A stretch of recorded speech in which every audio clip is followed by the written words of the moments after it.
হাতে পানি লাগানো যাবে না, তাহলে আমাদের ঠান্ডা লেগে যাবে। মনে থাকবে? হ্যাঁ, সাবধান। আর বাইরে পানি পড়বে না, তাহলে মার কষ্ট হবে ক্লিন করতে।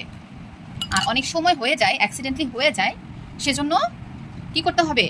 চিৎকার চেঁচামেচি করা যাবে না, ধৈর্য ধরতে হবে, তাই না বাবা? ধৈর্য সবচেয়ে বড় বিষয়। বাচ্চার ক্ষেত্রে আমি বলবো আগে মায়ের ধৈর্য ধরতে হবে।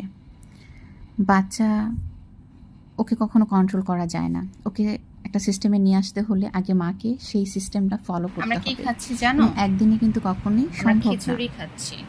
বাচ্চাদেরকে নিয়ে কমন একটা অভিযোগ থাকে, খাওয়ার সময় ঝামেলা করে, সেজন্য আমরা মোবাইল টিভি দিয়ে বসিয়ে দিই।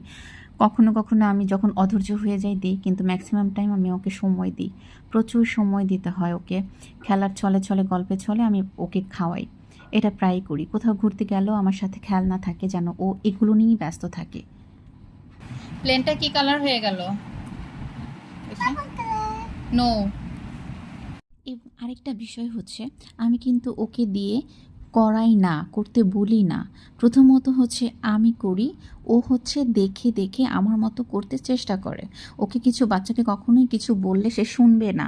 আগে নিজেকে করতে হবে, তারপর একটা বাচ্চা করবে। এবং এটাও বলি, আমাকে কেউ ফলো করবেন না। প্রত্যেকটা বাচ্চা আলাদা, বাচ্চাদের মায়েরা আলাদা, পরিবেশ আলাদা। সো আমাকে ফলো করতে হবে না। মেঘ কি কালার? ফ্লোরে পড়ে না যেন। White colour yes. আমরা কি করি বাবা? কালার করি। আরেকটা কথা হলো, এই ভিডিওগুলো আমি আসলে দেখানোর জন্য করি না, আমি মেমোরি করার জন্যই করি, ভালো লাগে।